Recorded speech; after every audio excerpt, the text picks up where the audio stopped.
Esta é uma altura no ano, eu gosto muito do Natal, a Sarita gosta mais da Páscoa. E ela não esconde, gosta muito mais da Páscoa. Mas é uma altura que me emociona muito. E eu podia estar aqui a falar de N coisas, mas para que estar a inventar se a gente tem a Bíblia que tem lá tudo? E eu queria falar um bocadinho sobre a última semana. Rápido. Vamos nos focar. Sim, senhora. Isto é um segredo. E quando nós começamos a ler sobre a última semana antes, que deu origem ao sacrifício de Cristo e à sua ressurreição, põe-nos em perspectiva muita coisa na nossa vida. Quando nós chegamos aqui ao domingo e dizemos, ou sexta-feira, na noite de vida, tivemos uma semana horrorosa. Eu comecei a ler aquela semana e pensei, poxa, porque nós focamos-nos muito no dia do sacrifício, mas foi uma semana inteira. Foi uma preparação de espírito, de corpo, mente, até ao fim. E nós não temos muita noção disso. Nós, às vezes, eu já fui chamada para ser testemunha em tribunal a favor de outra pessoa, sem estar à espera para ser chamada a ser testemunha, e nunca pensei ir a tribunal falar seja do que for, e andei aqueles dias todos com o coração às palpitações. Então a gente canta aqui um tema aqui que Deus, já não me lembro qual é que no tema que Deus é o meu juiz, e não sei, eu cada vez cantava essa frase, ai Senhor, se tu o meu juiz, porque a gente vive estes momentos até chegar, a antecipação até chegar ao momento, e o maior momento foi aquilo que Cristo passou. Então no domingo, queres falar sobre o domingo? O que é que aconteceu? Não, domingo, todos os domingos são domingos de celebração, normalmente, pelo menos para nós, não é? Nós que retiramos o domingo, os judeus tiravam o sábado, mas nós tiramos o domingo. Dedicámos o domingo ao Senhor. Então para nós os domingos nós dizemos mesmo, é um culto de celebração, não é? Temos o culto de oração, domingo é o dia de celebração, e foi exatamente assim que Jesus entrou em Jerusalém, montado no jumento, sendo aplaudido, sendo acarinhado, com aquelas palmas todas. Não é à toa que a semana passada foi domingo de Ramos, lá está. Então domingo, às vezes domingo costuma dizer que é fácil, não é? Quer dizer, às vezes para nós que temos que estar cá 1 hora ou 2 antes, às vezes não é assim tão fácil, mas o domingo é o dia de celebração, e foi assim que Jesus entrou em Jerusalém, com celebração. E uma particularidade sobre este domingo, Jesus entra, há um momento antes dele chegar em que ele pede para irem buscar um burro. Um jumento, peço desculpa, não, burro, um jumento. Já tem amigos que nos corrijam. E a escolha do jumento em si não é à toa. Se nós formos ver, o que é que nós levamos para a batalha? Um cavalo. Um cavalo é um símbolo de guerra. E não quer dizer que não estivéssemos em guerra, mas o jumento é um símbolo de paz. E naquele domingo, Jesus entra em festa, sentado em cima de um símbolo de paz. E o poder da simbologia de animais e até mesmo das cores, eu podia estar aqui, eu tenho uma dificuldade, e a gente sabe, uma grande dificuldade em vestir cores. Eu podia estar aqui vestida de branco. E branco é um símbolo de paz, de calma. Eu não consigo vestir muito branco, faz muita confusão. Mas isso é uma cena minha. Jesus não foi à toa que entrou naquele momento, naquele lugar, sentado num símbolo de paz, porque ele vinha em paz. Vinha para trazer paz ao coração daqueles que estavam à espera dele. E muitos deles estavam à espera, inclusive, é que ele os fosse libertar da opressão dos romanos. Mas a libertação de Cristo era muito mais funda, muito mais profunda. E às vezes a gente estamos sempre à espera de um tipo de libertação que não é bem essa, é outra. Então andamos presos esse desejo de uma coisa que não é isso que Deus quer para a nossa vida. Não é essa parte. Essa parte vais ter que passar por ela. E nem sempre é agradável passar por ela. Mas Deus está lá connosco. Deus está no nosso caminho connosco. E vai-nos libertando de coisas que nós nem sequer sabemos que precisamos de ser libertos. E chegamos então depois da festa, à segunda-feira, à terrível segunda-feira. E a Susana diz que o Senhor não vinha em guerra, mas Deus também se ira. E a ira divina é relatada, não é? E Jesus era 100% Deus e 100% homem. E realmente aqui temos a passagem que por muitos é conhecida, quando Jesus vai ao templo e se ira porque encontra lá os mercadores, encontra lá toda a sorte de venda e de coisas que eram contra aquilo que realmente é o propósito essencial do templo. O templo é onde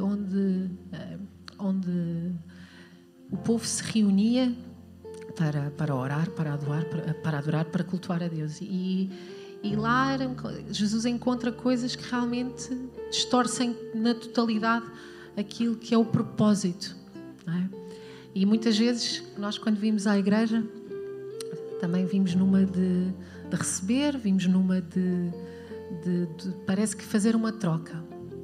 Mas que esta Páscoa também possa servir para cada um de nós mudar um bocadinho o chip e perceber que quando vimos à igreja, ok, vimos carregar a pilha, porque é mais fácil quando estamos todos juntos que a presença de Deus se manifeste de uma forma poderosíssima e que nos carrega a pilha e que nos encha mas que aos domingos, quando nós acordarmos, ou mesmo aos sábados, quando nós nos deitarmos à noite, que possamos preparar o nosso coração e que nos possamos desde logo alegrar e dizer assim: amanhã eu vou à tua casa para ser bênção para ti, para te bendizer, para te adorar, para te louvar e para ser bênção para aqueles que me rodeiam. E naturalmente Deus é bom, naturalmente Deus é misericordioso, naturalmente Deus, a sua natureza é um Deus de graça. Ele vai derramar a sua bênção, Ele vai derramar a sua graça e Ele vai te encher a pilha sobrenaturalmente. Mas que realmente possamos vir com esse chip do que é que nós predispomos o nosso coração para dar a Deus e uns aos outros, tal como foi o mandamento que Ele nos deixou. Amém? E então Jesus, não é? Ele estava lá com o Pai, mais o Espírito Santo desde o início. Ele ira-se e o que é que Ele faz, Susana?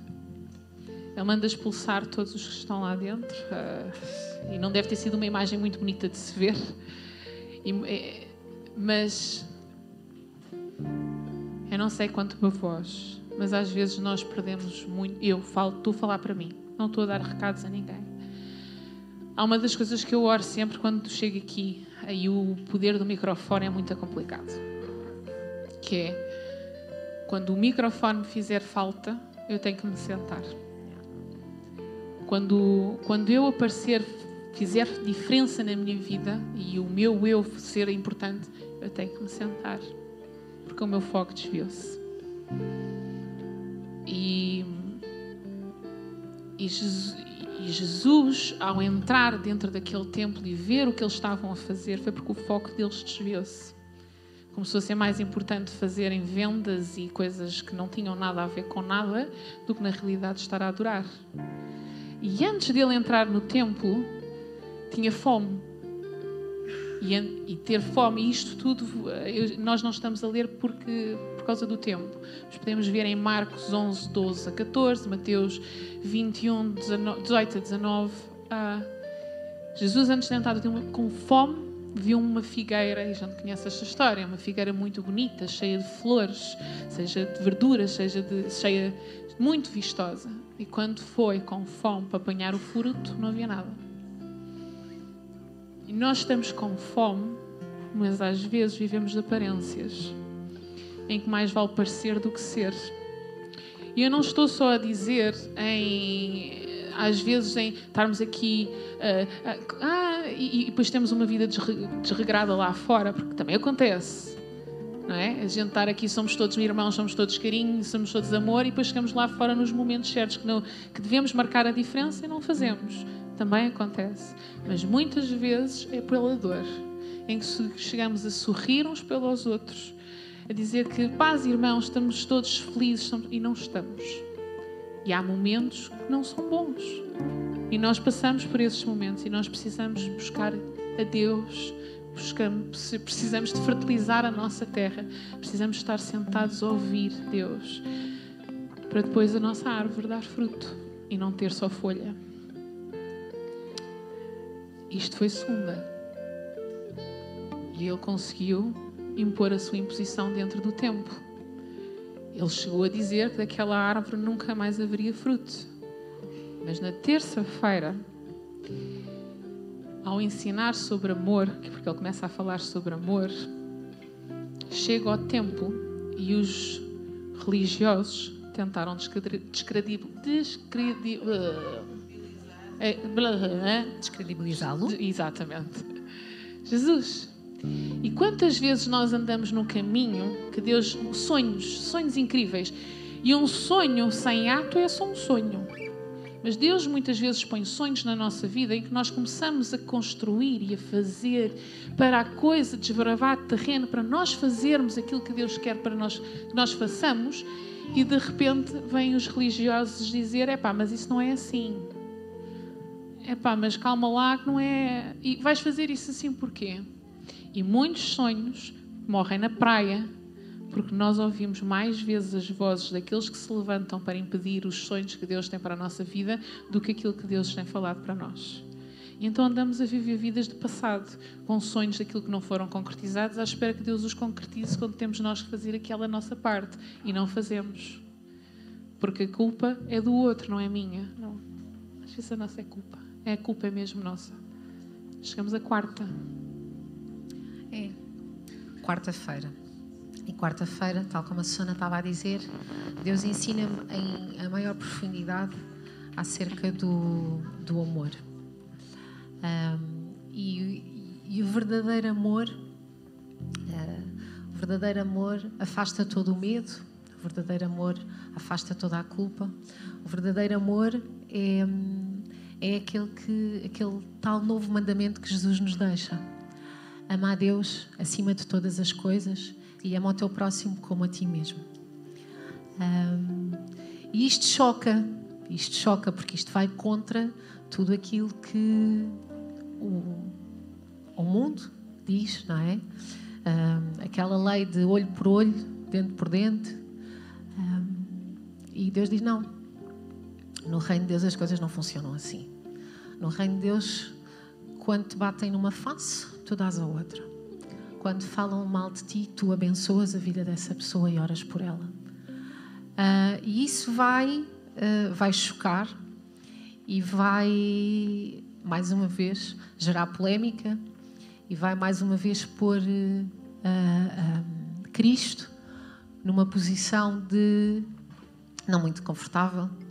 E tal como a Susana dizia, pessoas que revolucionam cidades, países, pessoas que revolucionam gerações, muitas vezes são mortas, são perseguidas, são presas. A história repete-se. Graças a Deus que Jesus não era apenas homem, era 100% Deus e 100% homem. E nós sabemos que Ele ressuscitou ao terceiro dia. E isso fez realmente totalmente a diferença. E é por isso que eu gosto tanto da Páscoa. Porque o nosso Deus ter ressuscitado ao terceiro dia é que torna aquele bebê Jesus que nós celebramos no Natal uma coisa única e tão especial. Chegamos à quinta-feira. E em Lucas 22, 14 a 20, começamos a ver a ceia. E é aquele momento em que nós, ainda hoje vamos fazer isso, na noite de Natal fazemos isso, quem tem família, quem tem amigos próximos que são família, é juntarmos à mesa com as pessoas que mais amamos e que mais próximas estão connosco para partilhar, comer, e à mesa é quando a gente começa a partilhar muita coisa, ainda para mais o português gosta muito de comer, e boer. E a verdade é que eu não sou muito entendida em vinhos, mas acho que o vinho de Jerusalém é uma maravilha. Portanto, acho que eles não estavam a comer mal naquela noite. No entanto, foi uma noite abençoada. E foi uma noite abençoada em que... E quantas vezes nós deparamos com essa situação em que estamos tão confortáveis, tão felizes, que nem pensamos bem o que amanhã pode não ser assim. E comeram, e Jesus partilhou sobre amor, sobre a importância de nos amarmos uns aos outros, e partilharam do pão, partilharam do vinho, não só pão nem só vinho, partilharam outras coisas, e no final, de barriga cheia, enquanto nós estamos, e nós vimos às vezes ao final de um dia de trabalho, e quando chegamos a casa, depois de jantar, a primeira coisa que muitos de nós queremos é ir para a cama, dormir. E os apóstolos foi isso que quiseram fazer, como é óbvio, é humano, é carnal. Mas nesse momento, Jesus já sentia sobre si aquilo que iria acontecer brevemente. E a responsabilidade sobre aquilo que ele iria passar e a dor que ele iria passar. E é assombrado por um sentimento de agonia. E ele pede aos seus queridos e companheiros para orarem com ele. E não é errado a gente se autorrecriminar de tal forma de dizer eu orei, mas Senhor, tu sabes, e dormi. Mas a verdade é que isto acontece muitas vezes na vida, principalmente com a malta que faz aquela cara do tudo vai bem, que é chegar e olha, podem orar por mim. E nós nem sequer pesamos, e atenção que a comparação é muito mal feita, porque aquilo que Jesus estava a passar não tem nada a ver com aquilo que a gente passa.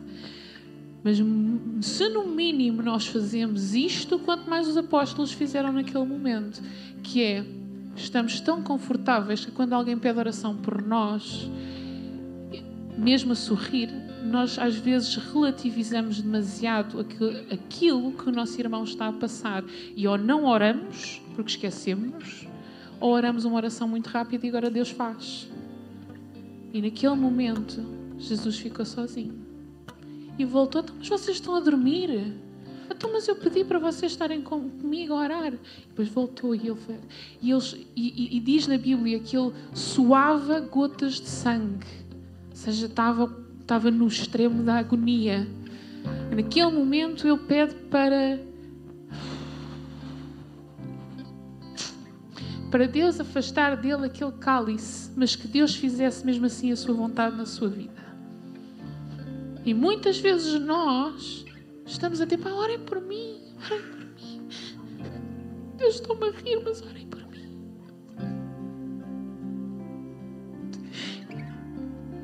E é humano quando nós estamos confortáveis. E estamos de barriga cheia e cheios de amor à nossa volta e temos o nosso guia connosco, os nossos alicerces connosco. E a gente deita a cabeça e descansa. E dorme. Mas nessa mesma noite, Jesus foi levado. E sexta-feira... Pronto, sexta-feira foi consumado, não é?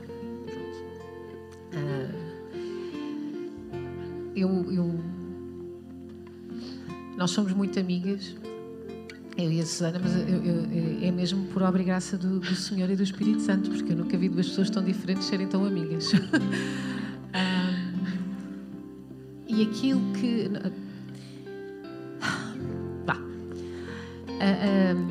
A parte da dor e do sofrimento e de tudo mais é muito portuguesa, não é? Os portugueses gostam muito de frisar isso. O fado. E eu adoro fado, mas... eu gosto da Páscoa não pela morte, mas sim pela ressurreição. Porque os apóstolos também foram perseguidos, muitos foram torturados, Pedro ficou de cabeça para baixo e coisas que tais, mas Jesus ressuscitou.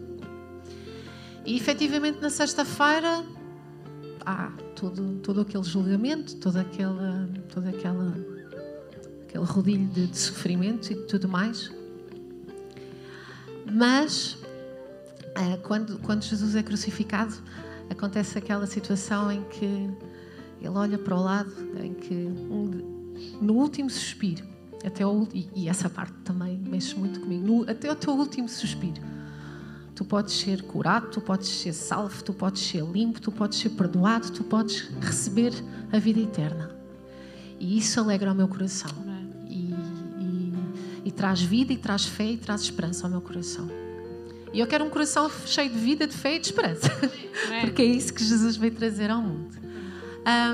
E então, quando ele olha para o lado e o tal pecador lhe reconhece a divindade e reconhece que ele é Jesus, o Filho de Deus, ele diz: ainda hoje estarás comigo no reino de Deus. E isso realmente, no meio daquele sofrimento todo, mostra a misericórdia e a compaixão de Jesus. E isto, quando nós dizemos que somos cristãos, temos que ser parecidos com Cristo. Quando nós somos batizados, é para ganharmos a identidade de Cristo. E então, Ele é o melhor exemplo de tudo aquilo que nós devemos ser e de tudo aquilo que esta Páscoa deve ser, esta mudança, este clique, que é... A Susana dizia que estamos de barriga cheia, estamos confortáveis, oramos a correr e tudo mais.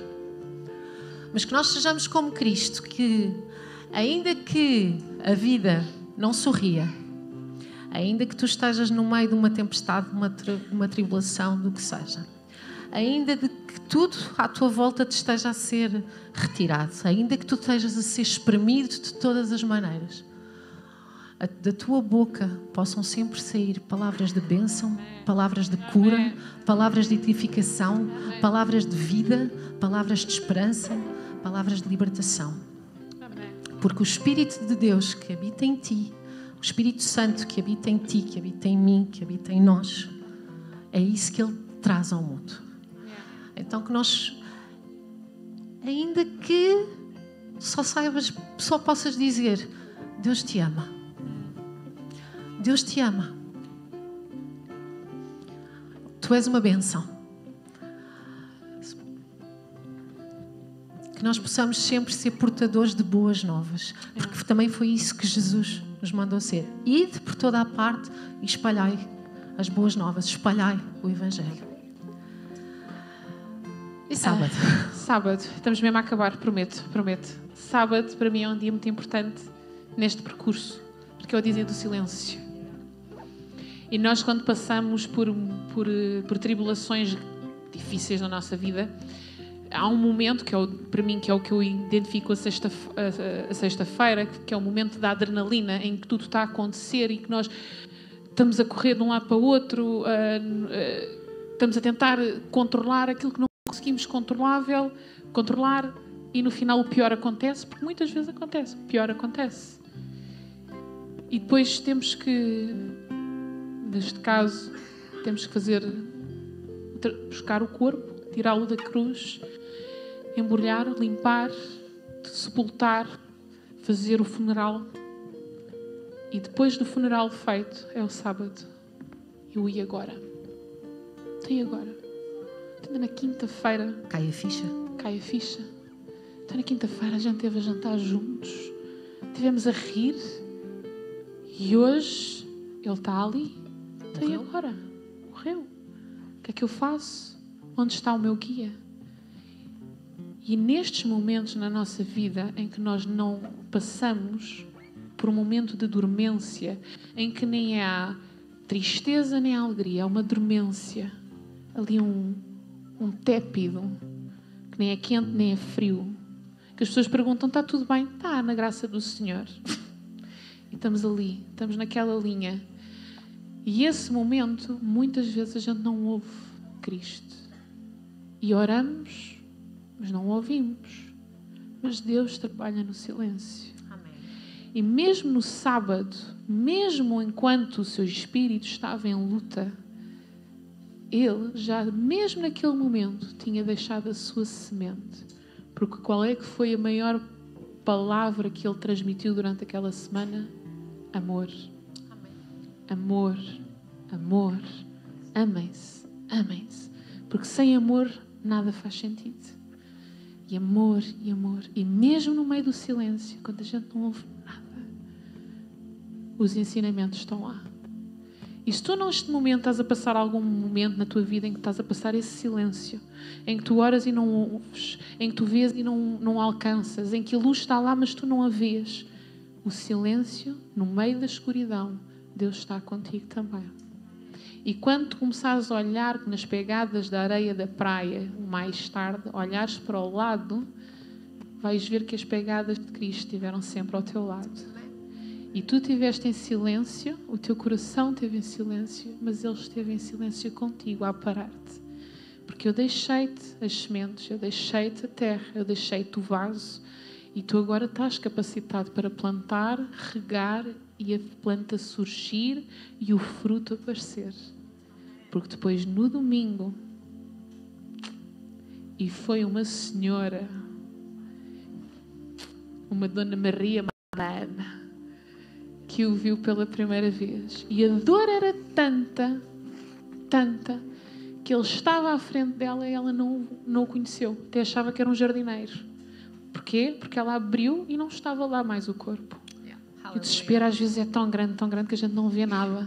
Eu já estive no autocarro com o Manel, o Carvalho está ali, no caminho até ao CCVA de Alvalade, e Deus sabe como é que é o meu coração. O Manel estava sentado ao meu lado, entrou na mesma paragem que eu, e nós vimos que estávamos ao lado um do outro quando estávamos a sair do autocarro. Eu até quando eu li aquela parte, eu disse, percebo-a tanto.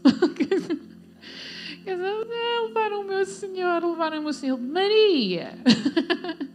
Maria! E lá estava eu. Então é nestes momentos que a gente, não sei se estou a dizer bem, mas porque nós somos uns felizardos, porque somos um pai que sofreu, morreu, venceu e viveu por nós. Amém. Amém. É isto.